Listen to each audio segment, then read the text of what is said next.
Welcome, everybody, to another episode of Amplify Your Business. Today, I'm talking to a fry guy from McDonald's who turned into a self-proclaimed customer therapist as he's growing his business, which is a project management business suited right now specifically for the survey industry, but it's going to be beyond that with no doubt. Welcome to the show, Fred Dyste. And I want to just say how excited I am to dig into your story, because it is seldom that I get to talk to a guy who is the wealth or depth of experience that you have. So welcome to the show, Fred. Let's get into it. Well, thank you, Lance, and thank you for having me on the show. Let's get into it. Okay, so the first question that I always ask everybody is, in terms of all the history, all the experience that you have, and just so the audience knows, you have had 10 startups. This is your 10th, right? Or is this the 11th? Roughly. I lost count. Okay. Not to mention that you've been in other startups, not necessarily as the founder, and you've also had, the corporate career and everything else too. So there's a wealth of experience that you can bring to this question, and that is, what are three things that every entrepreneur should or needs to know? My top one is my dad, who's was a military officer and highly degreed, always told me, don't let school get in the way of your education. Yeah.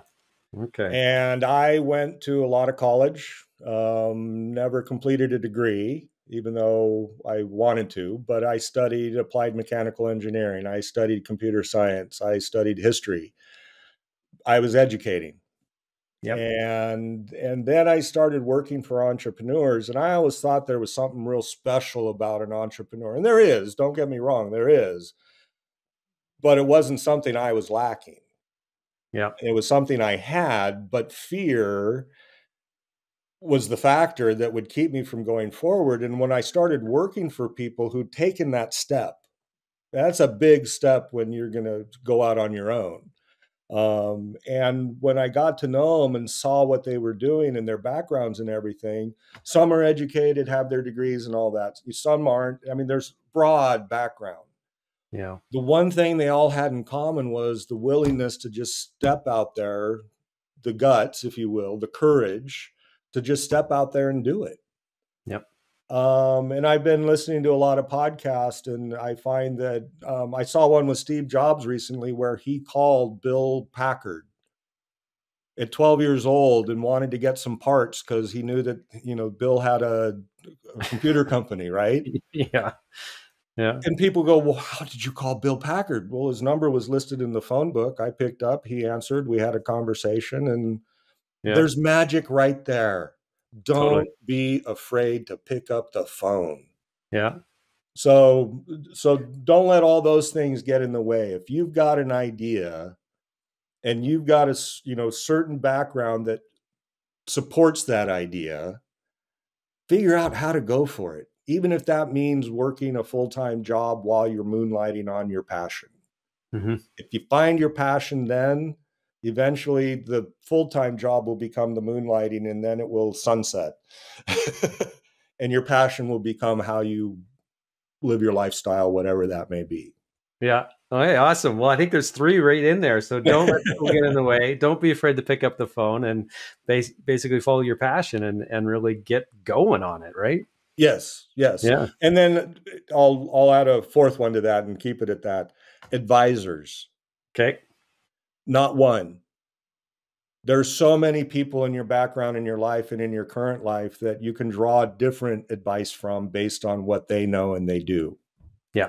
And right now I'm putting together a list of advisors, of about 7 of them that are each have been successful in a certain discipline. And that's who I go to when I have questions about an issue confronting me.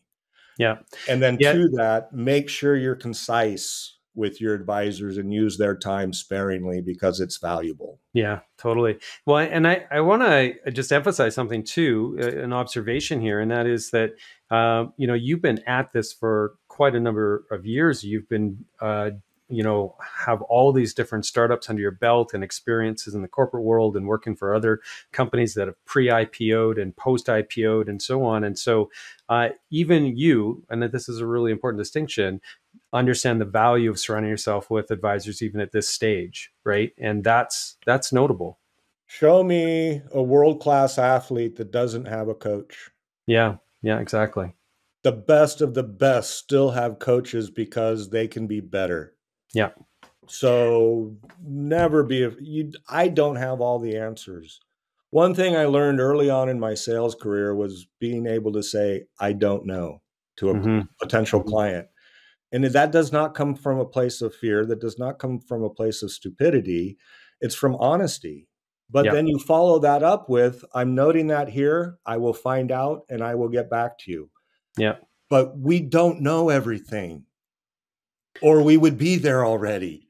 Yeah. Well, and not only that we don't know everything, it's also hard to hold yourself accountable when you're the guy at the top of that pyramid as well, right? And Oh, so shoot. having those advisors and coaches and so on allow for you to have that outside, accountability. You're answering to these people in a way, right? Yes. For the progress that you're saying that you're going to make. Yes. And Yeah. then Abraham Lincoln was known for his, administration cabinet of being a cabinet of opposites, Mm. where they were argumentative, Yeah. and he fostered that. And so one of the reasons my partner and I clicked so well is early on, even when he was a consultant, I said, question me, go ahead. If you think I'm doing something that doesn't make sense, bring it up. Let's talk about it. And if you're right, we'll do that. If I can convince you I'm right, we'll do that. That's how you build something better. It's Yeah. collaboration. Yeah. Yeah. And Totally. and so I always find, like, if I go play tennis again, I used to play tennis, and I love playing somebody who was rated 2 levels above me because it was just going to bring up my game. Yeah, exactly. Yeah. I don't want to Yeah. play somebody, lower than me and just win all the time and not improve. Yeah.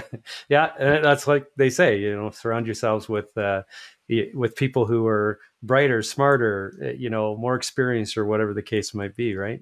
Now let's get into your business though. Okay. So BizWatt, you guys have a product right now, QFactor, which is a PM software for the survey industry specifically. Can you tell us a little bit about, what I guess sets you guys apart and what's special about what you guys have developed there? Sure. I guess what sets us apart is early on, we decided we wanted to do a project management tool that was easy to use and people loved. And a lot of PM tools that are out there, they get overly complicated, and you're no longer managing projects, you're managing the app. Yeah. And so we really set out with simplicity. The user interface, the UX from the ground up had to be well designed and efficient. So back to the McDonald's story I was telling earlier about efficiency. And so 6 years on now, so the company's been around 7. We released our QFactor for Surveyors 6 years ago. And last weekend, I was at an industry trade conference in Reno with 1,500 of my target customers and a lot of my existing customers there. Yep. And I had users I've never met before. Our user base is growing to where I can't, I know who the implementers are. I don't know who the users are. Yeah. And I had users coming up and saying, I've never used anything like this at past companies. It's easy to use and I love it. That right there, I don't care how many clients we have. I don't care what our revenue is. That is what we set out to do. And that's what we achieved. Yeah. And the thing I keep hearing in these investment in SaaS videos is market fit. So that's where the product design and development, by making it tailored to what our customers want. And if we Yeah. do that, then when they come and use it, it fits their needs and they love it.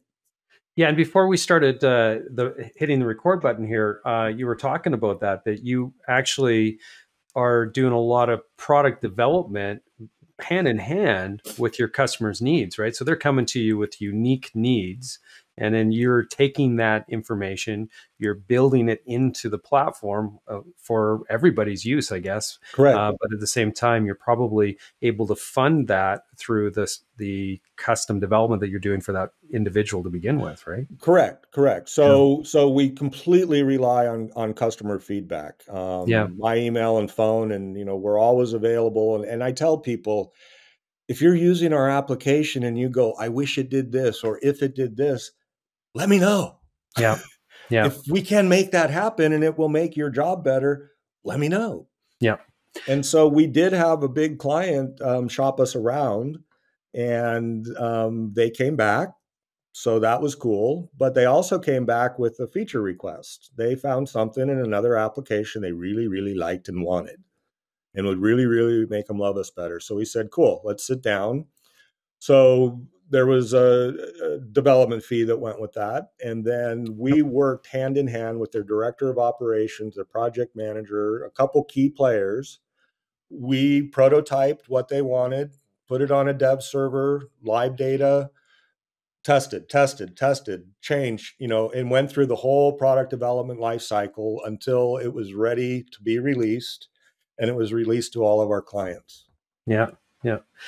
Yeah, and that's the smartest way of doing your product development is listening to your customer base and taking that and building it in. And then I think from a business model perspective, it's just brilliant to be able to have then that development funded by these customization needs that a particular client might have. And then you can benefit on the back end of that as well by selling that feature or adding Well, that yes, feature to the rest of the rollout, right? and The beauty of SaaS. this is where our client base, and we talk to so many people of our client base across the United States. So, thank you, Zoom and all the other applications and then the modern technology that allows us to do this. But in talking to all these people, I almost become a therapist. And post getting them on board, I do become a business consultant. So we try to find out what the pain point is. And when we hear the same pain point from enough customers, then we know we're onto something because they're savvy enough to go look for solutions. And if they can't find them, market opportunity, painkiller, so back to is it candy, is it vitamins, or is it painkillers that we make? We make painkillers. And people can do without candy. In fact, they probably shouldn't have it, Instagram, Yeah. really. Vitamins, Map My Run is a vitamin, right? I can live without it, but I like using it, so I'll pay for it. But if it went away, I wouldn't, I'd still go running.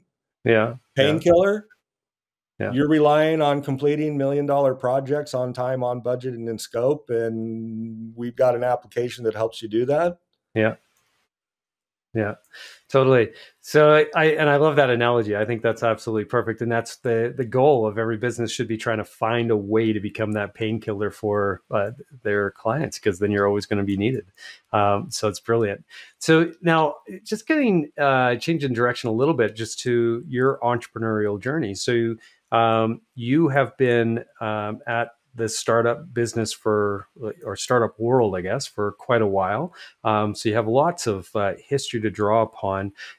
When you talk about your journey, what are some of the profound moments within that journey that have basically led you to this point where now you're seeing the success in this particular startup? Partners. Okay. Tell me more. You live and die by partners. Yeah. And I've made a lot of partner mistakes in the past, and that's my fault. And Yeah. partners who, whatever reason, whatever we were doing, imploded.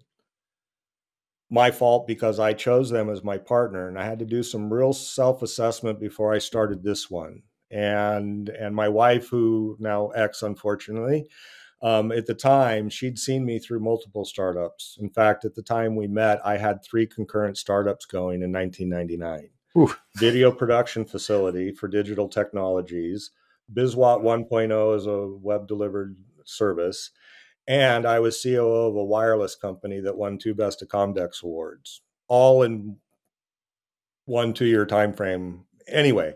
Yeah, that's insane, man. But partners for every one of those, they fell apart because what we started as a founding team was not the right founding team. Some of them would have been great contractors or consultants, Yeah. not equal equity partners. So then what kind of advice would you give? Like, how does one know who's going to be a good partner? How do you know how to navigate that in advance of it all falling apart, essentially? Don't start out giving everything away. If you've got an idea and you want to pursue it, you got to do a self inventory of what do I bring to the table that will help further this idea. Okay. Then we do our Venn diagram of what do I have, what don't I have, so what do I need? Mm-hmm. And my mistakes in the past is finding people I didn't quite know. I may have only worked with a little. I kind of knew, some connection of some kind, but they had this certain thing that I needed. So now you're in for 25% and you're my equal partner and you're the CTO. Okay. And you do that and you start going and suddenly you find out the key element, you don't have shared values. So I would say the first thing is figure out if you have shared values.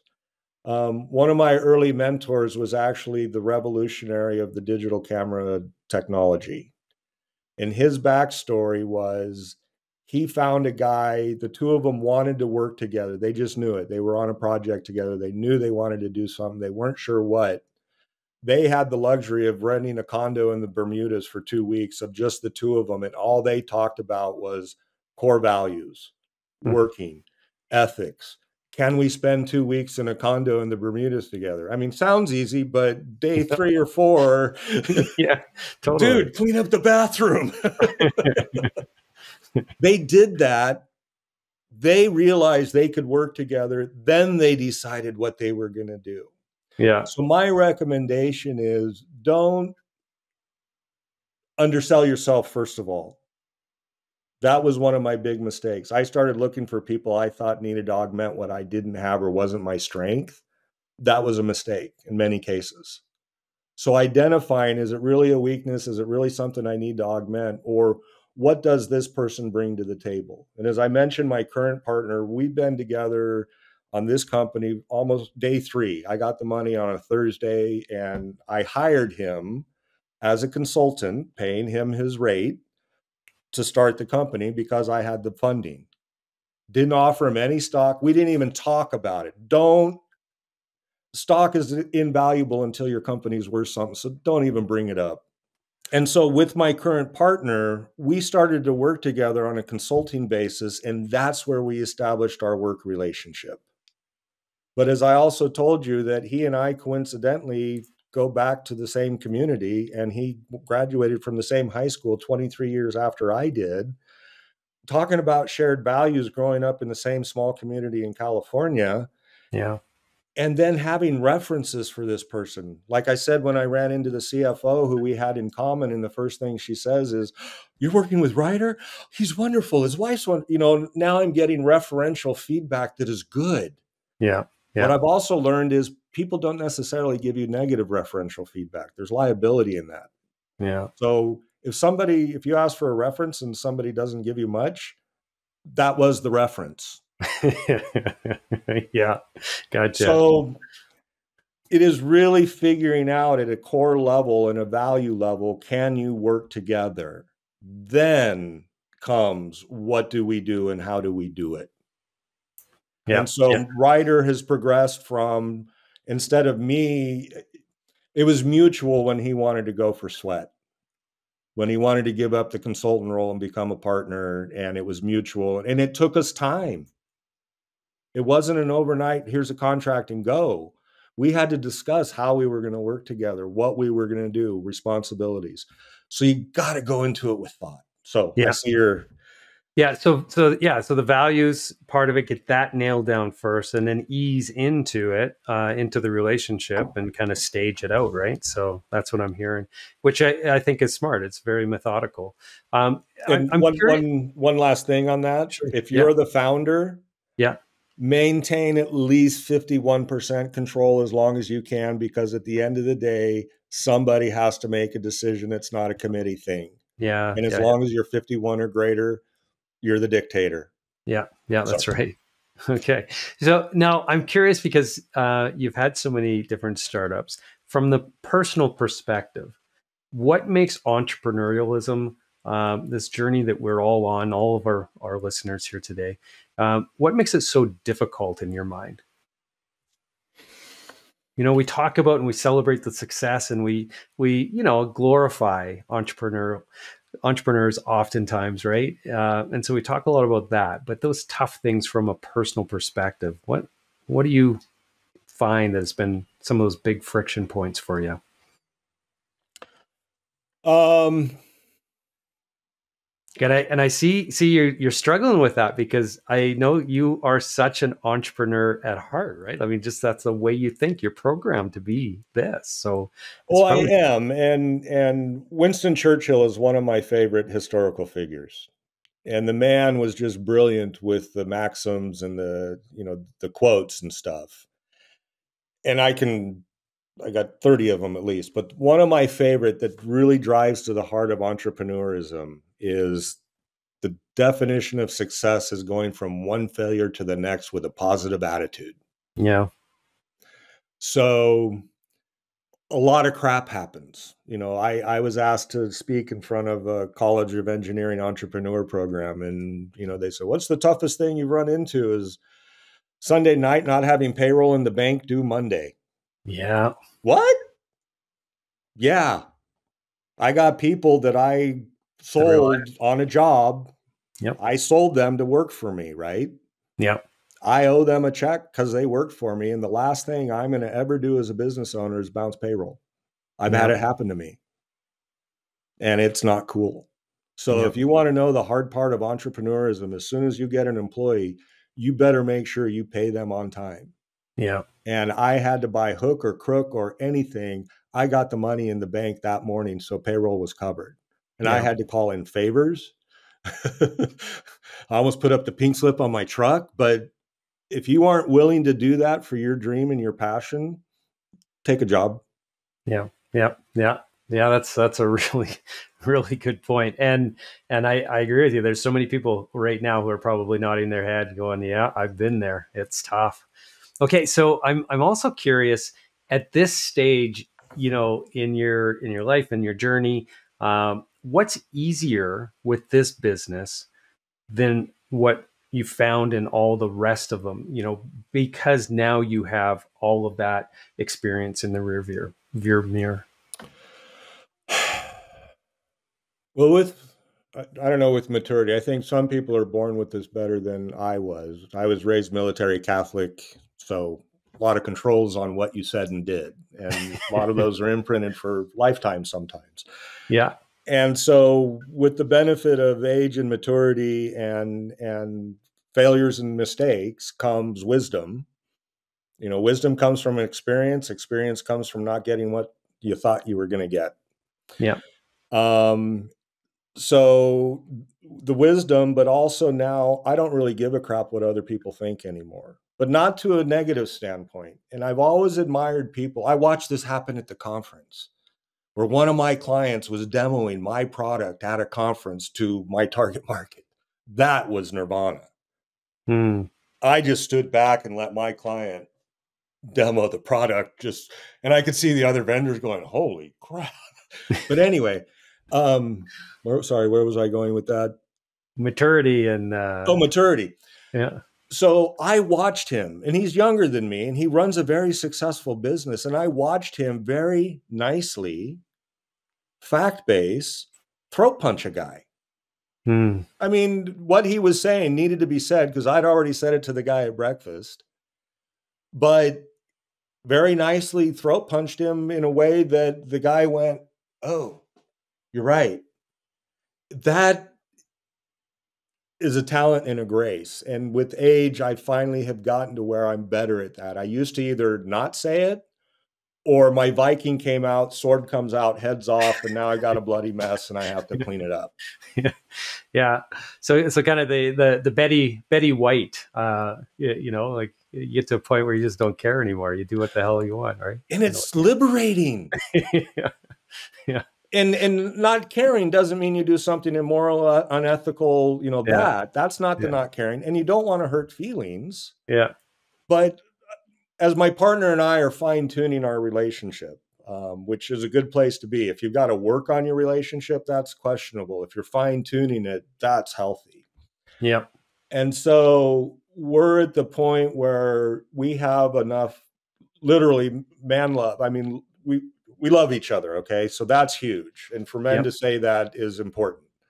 For sure. And we respect each other. And so the other day he started to say something and he hesitated. And I said, what was our agreement now? We say what we have to say when we have to say it with respect.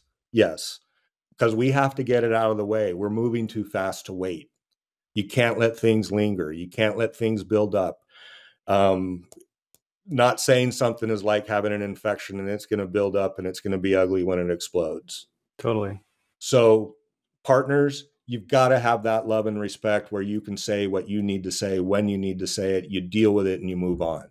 Yeah. No hurt feelings. Yeah. Yeah. So, yeah, I like it. I'm also curious about just digging a little bit deeper into what you said there with your quote from Winston Churchill. And that was, the failures, and you've said that you've had a few along the way here, but then it's the ability to be positive going into the next battle, essentially going into the next venture. And how is it that you've been able to maintain that? Because you hit the lows of lows when those failures are hitting you, because you put so much into a business, and then to have a failure there, to dust yourself off and get up and be resilient and go into the next one positive with that can-do attitude. What's your secret there? How do you do that? I don't know that there's a secret.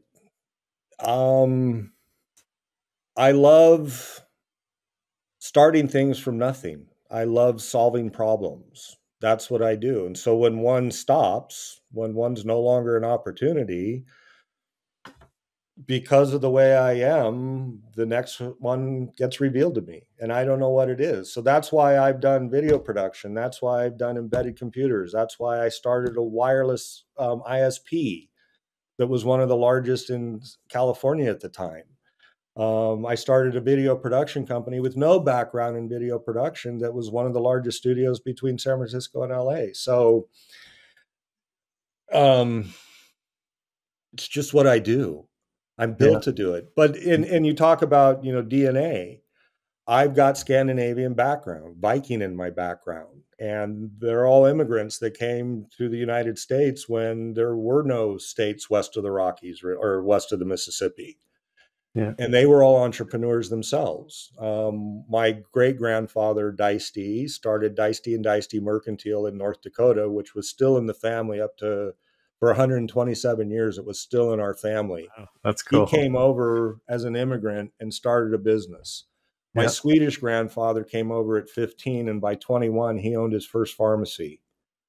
He ended up owning more. He also owned a cigar company in South Dakota, Yellowstone Cigars. He imported stuff from Havana, had farm wives rolling them.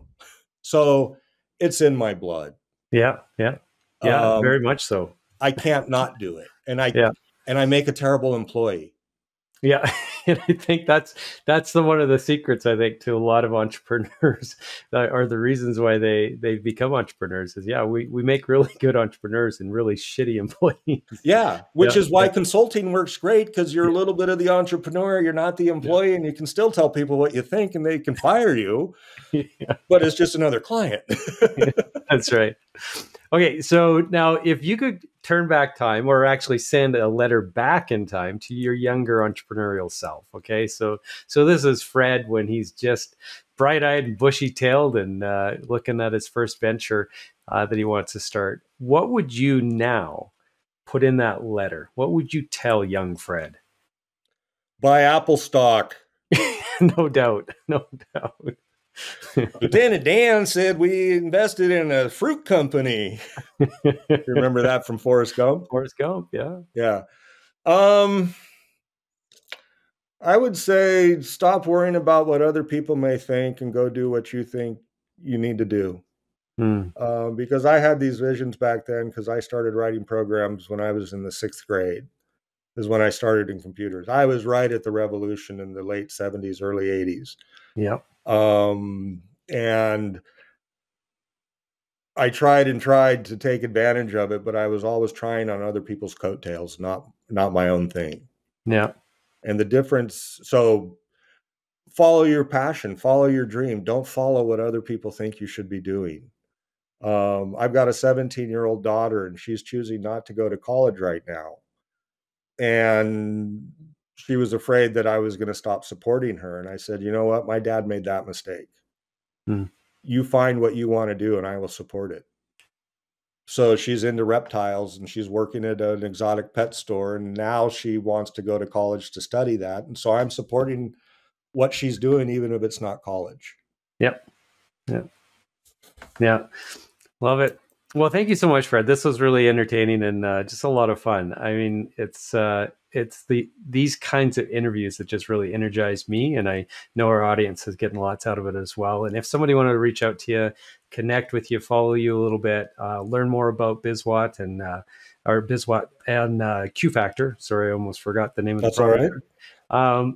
How would they do that? What's the best way for them to follow and connect with you? Email address is one. So Dyste at bizwatt.com. Are you going to put that in the final notes? Yeah, we'll put that in the show notes. Yeah. Is the best way to do it. And then you can go through our website, take a look at what we have there. Okay. Sounds really good. Well, thank you again. I really appreciate it. And for those who are listening today, if you like this episode and want to check out some of our other profiles of entrepreneurs, head over to amplifyyourbusiness.ca. And that's where you're going to see the full archive and all our future episodes. And of course, just search Amplify Your Business for your listening pleasure on any of your podcasting favorite platforms out there. We're in them all, basically. So until next time, everybody have a prosperous day. And thank you so much again, Fred. I really appreciate it. Well, and before you close out, the rocket behind me is because I'm at Vandenberg Space Force Base, where Elon Musk launches his rockets. I don't know if we covered that at the beginning, but that's kind of fun to be here doing this. Super cool. If you want to launch a startup, wahaha. Awesome. Thanks a lot, Fred. Bye.